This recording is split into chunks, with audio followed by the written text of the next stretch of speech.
Meus amados, vamos abrir a palavra de Deus. Livro de Gênesis, capítulo 2.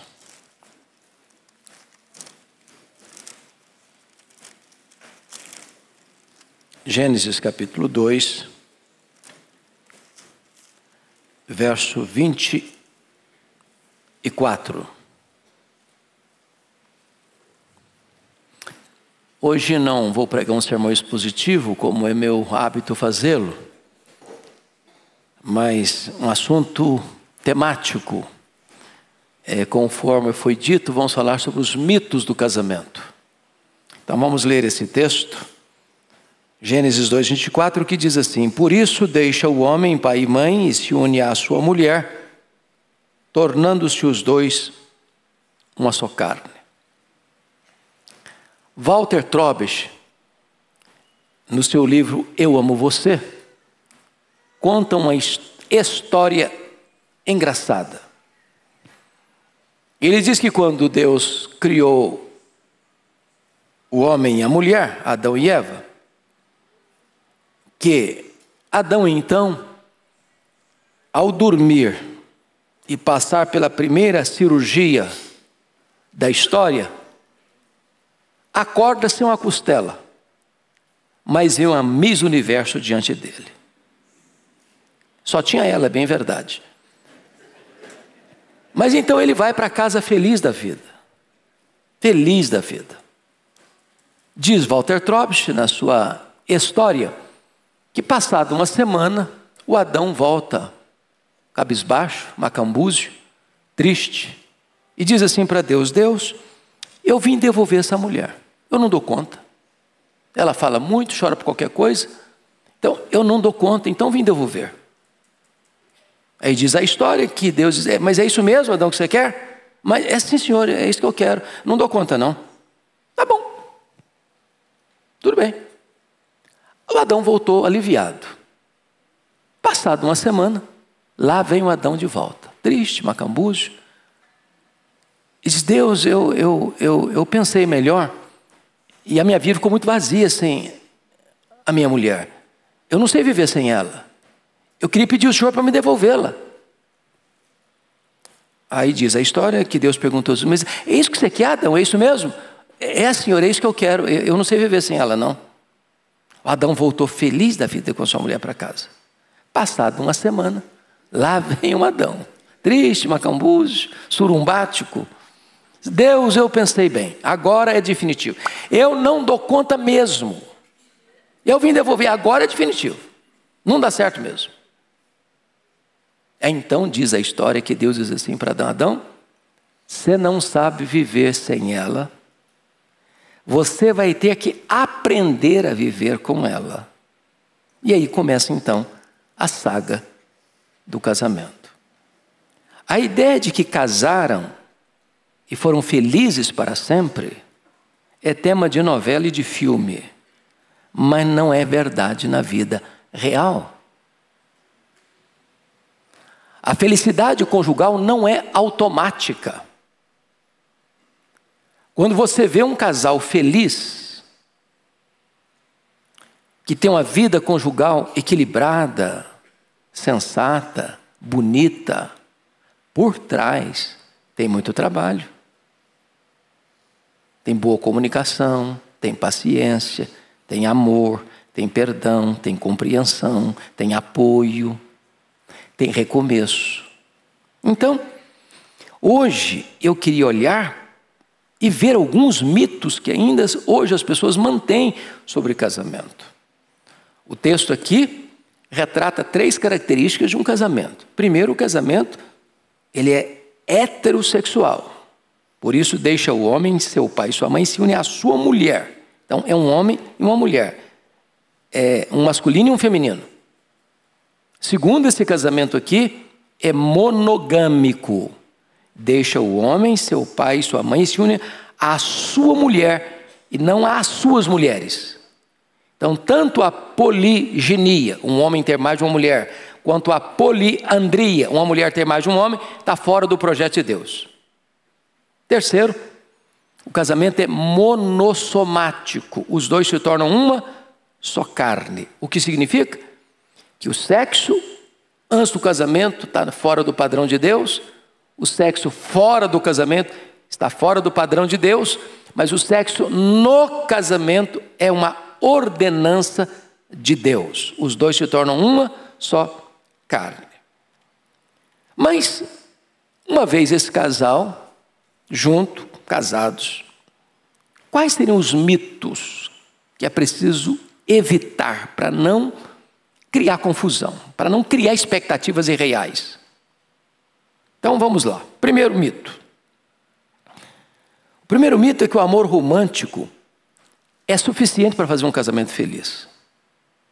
Às vezes as pessoas ficam preocupadas com o chamado amor romântico. É aquela chama que arde, é aquela taquicardia, é aquele brilho nos olhos. Tudo isso é bom, isso é importante, mas o casamento não pode estar construído só em cima disso.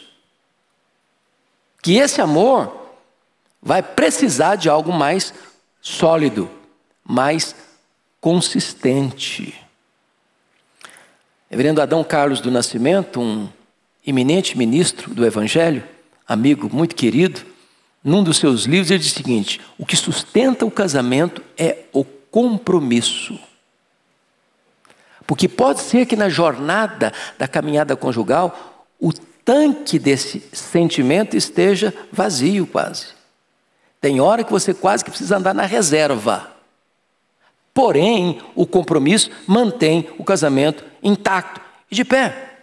É preciso compromisso, aceitação, investimento, ajuste, perdão, restauração. O casamento precisa constantemente de mudanças positivas. Eu não sei se vocês já perceberam isso. Às vezes o casal está passando uma crise, percebendo que não está bem, mas não toma medida, até a hora que um resolve pular fora. Aí o outro entra em desespero. E aí quer mudar.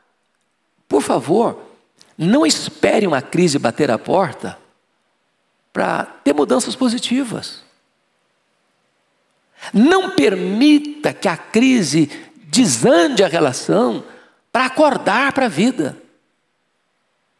Todos nós estamos a caminho. Todos nós precisamos melhorar.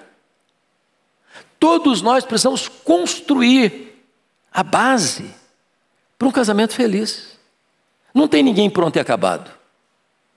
Então, achar que apenas essa chama sentimental vai nutrir essa relação, isso vai ser problema. É preciso cultivar amizade, carinho, respeito, elogio, romantismo, ao longo da vida.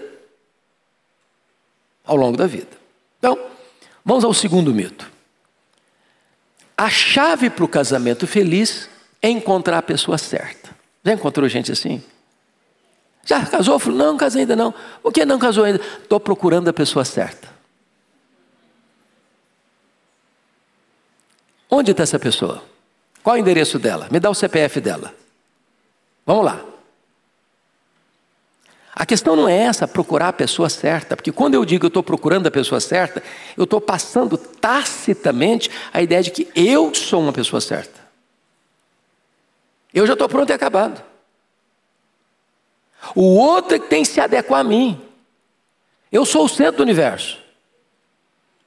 E casamento não é amor egocentralizado. O casamento é amor outro centralizado. A questão não é achar a pessoa certa. A questão é ser a pessoa certa. Com isso estamos dizendo o seguinte, irmãos. Nós não viemos de uma família perfeita. Nós não somos uma pessoa perfeita. Nós não temos um cônjuge perfeito. Nós não vamos construir um casamento perfeito. Nós não vamos ter filhos perfeitos. Então, essa fantasia de que tem uma família assim, que sem erro, sem problema, essa família não existe.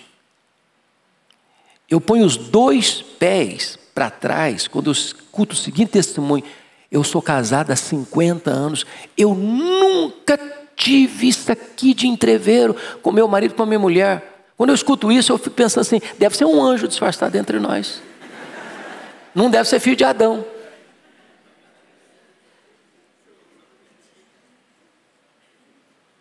Então não adianta botar máscara. Não adianta.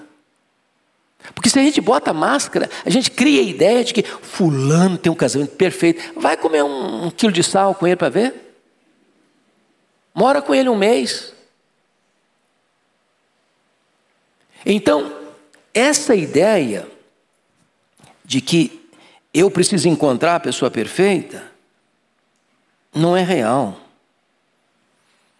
Até entendamos isso. Nenhuma pessoa é feliz se ela se anula para se adequar ao outro. Não é. Para você ser feliz, você tem que você. Quando uma pessoa tem que se anular, desculpem da expressão, que é uma palavra muito usada na psicologia, quando existe uma castração emocional na relação, o outro não pode ser ele mesmo, que tem que se adequar. Eu conheço marido, e eu conheço mulher também, que o cônjuge tem que gostar do que ele gosta. Se ele gosta de jiló, a mulher tem que gostar de jiló. Se ele gosta só de Coca-Cola, ele não permite que a mulher tome Guaraná. Se ele vai no supermercado fazer compra, ele só bota no carrinho o que ele gosta. Se a mulher põe o que ela gosta, ele tira do carrinho.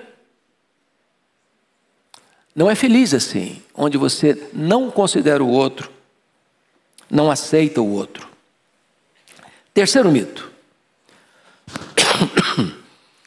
O casamento sufoca a individualidade. Eu não vou casar porque eu não quero perder a minha individualidade. Bom, o que a Bíblia ensina? Não é bom que o homem seja só. E o que a Bíblia diz mais? Melhor é serem dois do que um. É claro que quando você diz isso, é muito importante entender isso aqui, mas isso é um princípio vital. Respeite o seu cônjuge. Respeite a individualidade do seu cônjuge. Deixe o seu cônjuge ser quem ele é. É claro que com isso eu não estou dizendo que todos nós estamos prontos e acabados, que não precisamos melhorar, não. Todos nós precisamos melhorar. Agora, é um erro eu pensar que o meu papel é descobrir os erros do meu cônjuge para mudá-lo. O meu papel no casamento não é o papel do detetive. Eu vou investigar para ver se eu descubro algum ponto falho no meu cônjuge para realçar isso e melhorar. Não, isso não é nosso papel, não.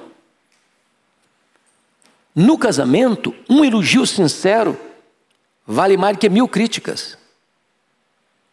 O nosso papel no casamento não é o papel do arqueólogo, que fica cavucando o passado, para descobrir alguma coisa, para revelar e interpretar o presente. Então, você não pode, de forma nenhuma, porque pelo fato de estar casado, você destruir essa questão da individualidade do seu cônjuge. Seu cônjuge tem que ser ele. Se for outra pessoa, ele não vai ser feliz. Ele vai ter que agir como um ator. Isso fica bem em teatro, não na família, não no casamento. Vamos ver quarto mito do casamento. Os cônjuges precisam ser compatíveis.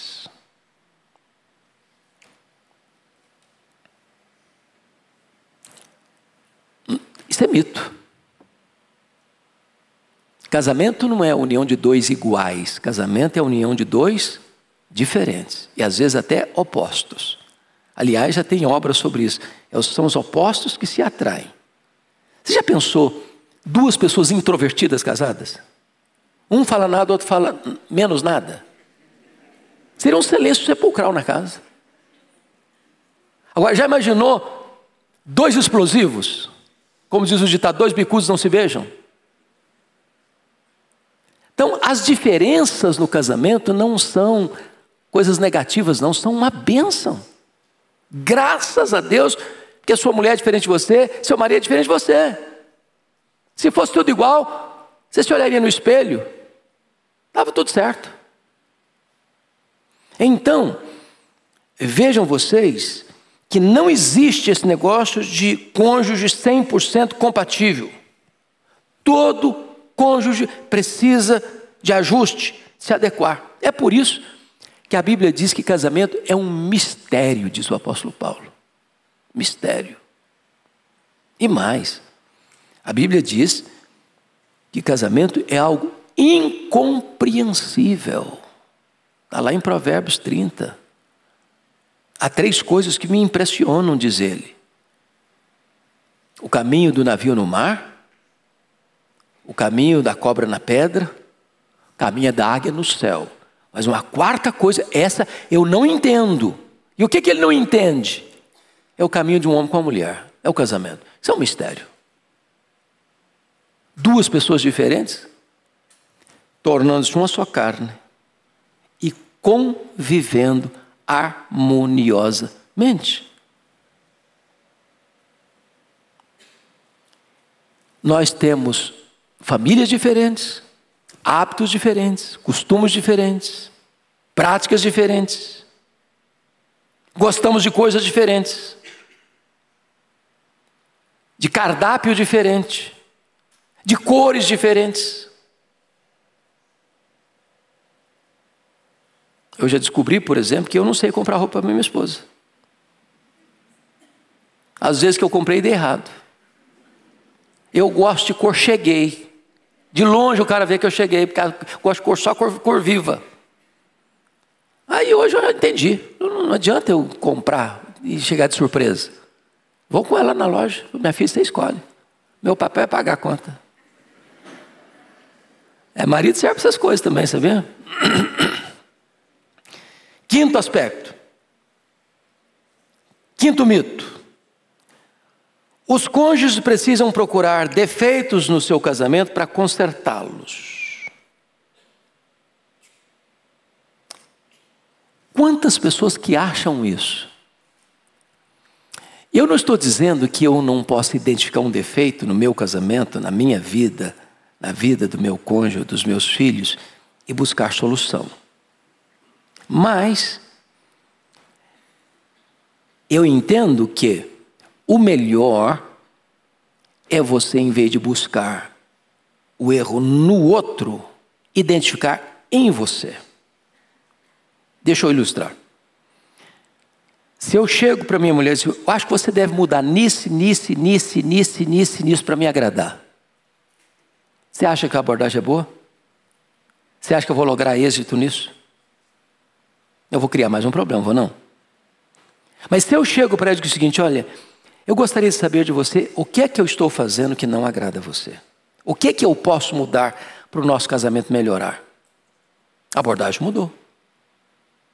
Eu estou chamando para mim o problema. Eu não estou apontando o dedo e acusando.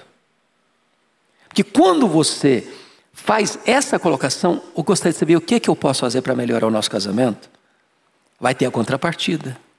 A pergunta virá também, e eu, o que é que eu posso fazer para melhorar? Eu gosto de fazer uma dinâmica em encontros de casais, que é muito interessante.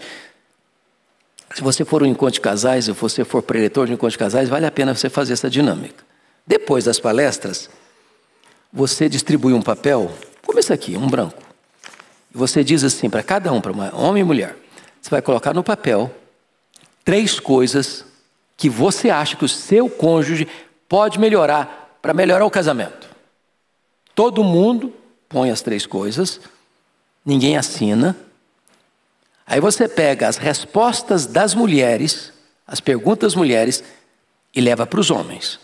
Aí tem o preletor que está aqui coordenando a coisa. Então ele vai ler o que as mulheres falaram e vai pontuar uma coisa por outra.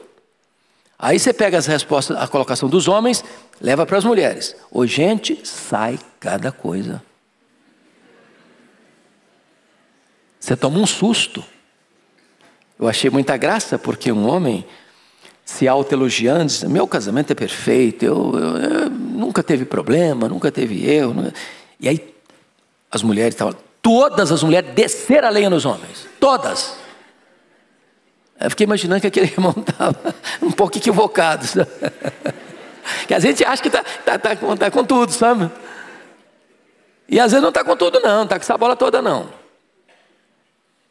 Então, a gente tem que estar atento para essas coisas pequenas. Porque eu já descobri uma coisa, estatisticamente está provado isso. Aliás, eu li um relatório de um juiz da área de família nos Estados Unidos que diz o seguinte: se o marido ou a mulher, de manhã, ao sair de casa para o trabalho, apenas fosse lá, desse um beijo no rosto, dizendo, Deus abençoe você, eu estou saindo para o trabalho. Ele disse, 50% dos divórcios não aconteceriam. Lá nos Estados Unidos, na Califórnia, tem as árvores maiores do mundo, são as sequoias. Você já viu? Que suportaram rajadas de ventos, tempestades, um gigante. Aí de repente alguém foi lá e viu uma dessas sequoias, gigantes, tombada, caída. E foram ver por quê. Não foi rajada de vento, não foi tempestade. Foram cupins que comeram, carcomeram, destruíram por dentro. Às vezes o que destrói um casamento não são os grandes problemas. São os pequenos problemas do dia a dia, da rotina, da mesmice, do marasmo. Gente que passa a vida inteira trabalhando, indo para a igreja, da igreja para a casa, da casa para a igreja, da igreja para o trabalho, para... A rotina, cria filho, vem neto, rotina. O casal nunca sai, nunca tira umas férias, nunca sai para passear, nunca vai num restaurante, nunca vai curtir um pouco a vida. Ontem nós estudando aqui o livro de Eclesiastes, uma das coisas que Salomão coloca é o seguinte: você quer uma coisa complicada? É o cara que trabalha, ajunta dinheiro, acumula dinheiro, e ajunta, e não curte a vida. E quando ele morre, sabe quanto ele vai levar? Nada. Sabe qual outra frustração? É que a grande riqueza que ele acumulou vai ficar na mão de gente que não ralou. E ele nem sabe se vai cair na mão de uma pessoa sábia e vai jogar tudo fora. A Bíblia não recomenda você ser perdulário, mas a Bíblia condena você ser avarento. Aproveite a vida, curta um pouco a vida. Saia com a sua mulher. Se você não tem dinheiro para ir num bom restaurante, vai comer um cachorro quente. Celebra do mesmo jeito. Não é o requinte do restaurante, não é o preço do cardápio que você escolheu, da comida que você escolheu, é a atitude de investir na relação, para ser um pouco desse marasmo. Outra coisa aqui, que é muito importante. Gente, problema existe em todo lugar. Como é que você lida com o problema? Tem gente que fica remoendo, mastigando, ruminando o problema. Tem marido, tem mulher que não falam um com o outro durante o dia inteiro, 24 horas. Não vou falar nem numa semana, porque já é um exagero, né? Mas que não sabe resolver problema. E se a pessoa fica ruminando isso, vai acontecer o que a Bíblia diz: não se deixe pôr o sol sobre a vossa ira. A noite fica longa, vai ter espinho no colchão, pedra no travesseiro. Você não vai dormir de noite. Então surgiu o problema, surgiu. O que você faz? Ô gente, fulano, desculpa, eu pisei na bola. Não fui legal. Minha palavra não foi boa. Ou talvez você, olha, não era isso que eu queria dizer também. Você entendeu mal. Mas vira a página. Casamento é recomeço todo dia, sem ficar ruminando e nem jogar na cara do cônjuge o que ele fez ontem ou há 10 anos. Boa parte do meu ministério foi na área de aconselhamento. Hoje encolheu bem por causa da minha agenda complexa. Mas eu sempre gostei e gosto demais de aconselhamento. E às vezes o casal chegava na minha frente e começava a brigar. E brigava mesmo. E eu deixava brigar. Era uma catarse, sabe? Aí lá pelas tantas, um dizia para o outro assim: você está lembrado do que você me falou? E eu estou pensando que falou enquanto estava vindo para o gabinete pastoral. Que nada, há 10 anos. Porque o troço estava lá. Congelado. Aí o que vem? Amargura. E sabe o que significa a palavra amargura na língua grega? Cheiro de ovo podre. Não dá para ficar perto de uma pessoa amargurada. É preciso zerar a conta todo dia, todo dia, todo dia. Sexto mito de um casamento: o sexo segura o casamento. Ô, gente, o sexo é uma bênção, é uma dádiva de Deus, é um privilégio da vida conjugal. Dos prazeres terrenos, depois da salvação, não sei se tem outro maior. Mas não é verdade que sexo segura o casamento. Você vê muitos casais hoje casando, descasando, casando de novo, descasando, casando de novo, descasando, casando de novo. Por quê? Porque fazem do sexo a base do casamento. Hollywood quer passar a ideia de que marido e mulher está sempre 100% interessado no sexo, qualquer hora, qualquer dia, qualquer lugar, qualquer circunstância. E você que é casado sabe que isso não é verdade. Não é verdade. E um casal maduro, consciente, sabe isso, entende isso. Então, nós temos várias áreas que fazem parte da vida bem equilibrada, que é a vida social, que é a vida emocional, que é a vida física, que é a vida intelectual, que é a vida espiritual. Um precisa compreender o outro e ser compreendido. O casal precisa de comunicação. Então tem 2 pontos aqui perigosos. O primeiro deles é não respeitar o cônjuge. Você precisa saber se o cônjuge me diz: olha, eu não estou afim hoje, ou estou cansado demais, ou estou... Pronto, respeitou, acabou. O que não pode é a desculpa. É a famosa enxaqueca, né? Tem gente que tem uma desculpa, que tem uma dor de cabeça que não para nunca. Eu tenho um colega que a esposa falava tanta enxaqueca com ele, que ele resolveu comprar uma cartela de cibalena. Pensa num remédio bom. Só a gente acima de 50 sabe o que é cibalena. Botou uma jarra d'água e falou: no caso, porventura, de uma enxaqueca, já está aqui a solução.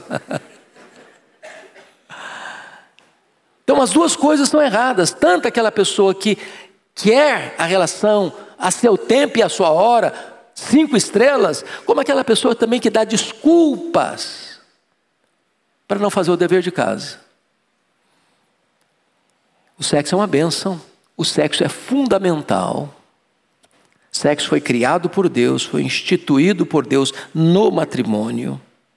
E Paulo, tratando dessa matéria, diz assim: o marido conceda à esposa o que lhe é devido, semelhantemente a esposa ao seu marido. Ele diz: o marido não tem poder sobre o seu próprio corpo, e sim a mulher. A mulher não tem poder sobre o seu próprio corpo, e sim o marido. Não vos priveis um ao outro, salvo, talvez, por mútuo consentimento, para vos dedicardes à oração e novamente vos ajuntardes, para que Satanás não vos tente por causa da incontinência. Ou seja, não faça do sexo uma arma, porque a vítima pode ser você. Não faça chantagem com seu cônjuge usando o sexo como fator da chantagem. Porque se você sonegar do seu cônjuge aquilo que Deus diz que ele tem direito, Satanás vai entrar nessa jogada e botar uma pessoa na linha e vai ser um estrago terrível.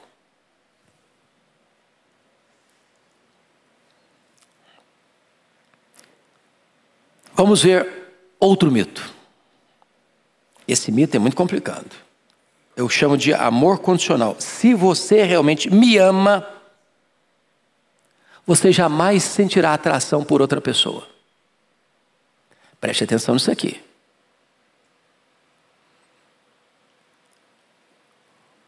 Irmãos, o fato de alguém estar casado não significa que essa pessoa pode se descuidar. Nem o homem, nem a mulher. Por quê? Porque, normalmente o homem, vocês sabem disso, o homem é atraído por aquilo que ele vê. Enquanto a mulher é mais atraída por aquilo que ela escuta. Então, isso significa que a mulher tem que cuidar mais da aparência e o homem tem que cuidar melhor da comunicação. Agora, imagine você, um homem, chegar em casa, encontrar uma mulher, um bob na cabeça parecendo um disco voador. Uai, não, mas se ele me ama, ele nunca vai sentir atração por outra mulher. Cuide-se, minha irmã. Cuide-se. Seu marido precisa olhar para você e se sentir atraído por você a vida inteira. Eu não estou dizendo que você nunca possa estar desarrumada ou desarrumado. Não estou falando isso não. Agora, dentro da caminhada normal da vida, você precisa se aprontar até para ver seu marido. Para ele sentir-se interessado por você. Então, isso é mito, achar que se você ama, você nunca vai se sentir atraído por outra pessoa. E se descuidar na maneira de vestir, na maneira de falar, na maneira de se postar. Outro mito. Se você me ama, você não vai esperar que eu mude. Vai esperar sim. Sabe por quê? Todos nós estamos a caminho. Nenhum de nós está pronto. Eu preciso mudar todo dia. E o projeto de Deus é que eu mude todo dia. Diz a Bíblia que eu tenho que ser transformado de glória em glória na imagem de Cristo pelo Espírito Santo, o Senhor. No mundo cinético, quem para já está dando marcha ré. Nenhum de nós para parar. Todos nós precisamos crescer. Crescer no conhecimento, crescer na graça, crescer no amor, crescer na comunicação, crescer na gentileza, crescer no cuidado, crescer no elogio, crescer no romantismo. Você precisa e eu preciso sermos maridos melhores amanhã do que fomos hoje. Você precisa ser uma mulher melhor amanhã do que foi hoje. É porque eu amo, é que eu vou mudar mesmo.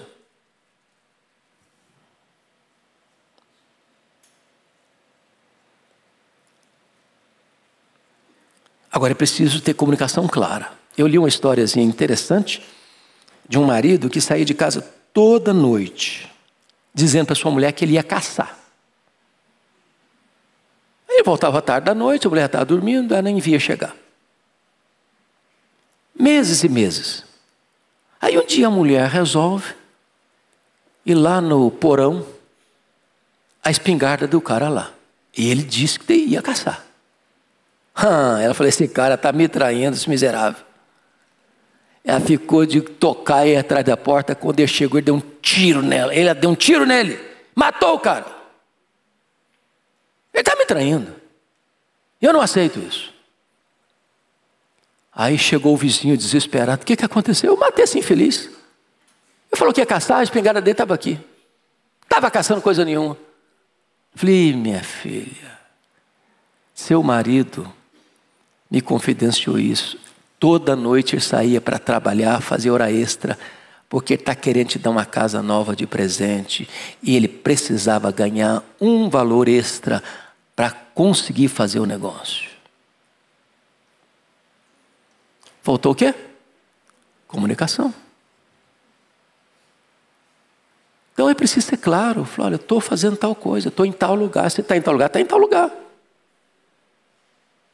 Às vezes está fazendo até uma coisa boa, mas dá margem para a pessoa interpretar outra coisa.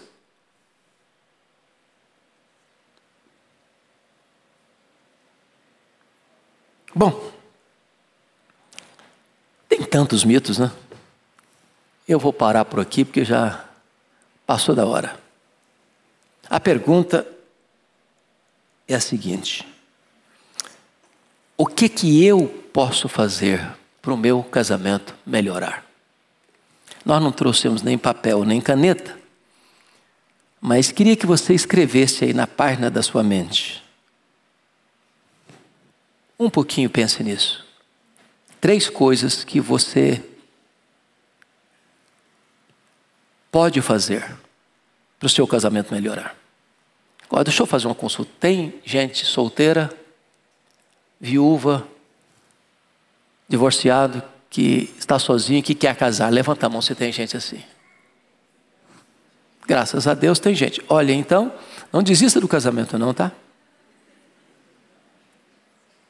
Casamento, tem problema? Tem, mas é bom demais.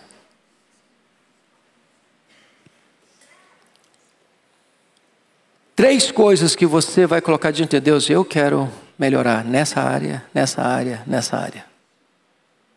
Dá para melhorar? É possível melhorar? Com a graça de Deus você vai melhorar? Porque nós não somos o que nós falamos, nem o que nós prometemos. Nós somos o que nós fazemos. Não basta boa intenção, é preciso ação. Então vamos ficar em pé. Nós vamos cantar a última música. Depois nós vamos orar em Petra a bênção. E após a bênção eu vou pedir licença a vocês e vou descer por orientação dos irmãos para ir lá para a recepção, dar um abraço em vocês. Se alguém desejar adquirir algum livro, eu possa dedicar o livro a você, tá bom? Deus abençoe.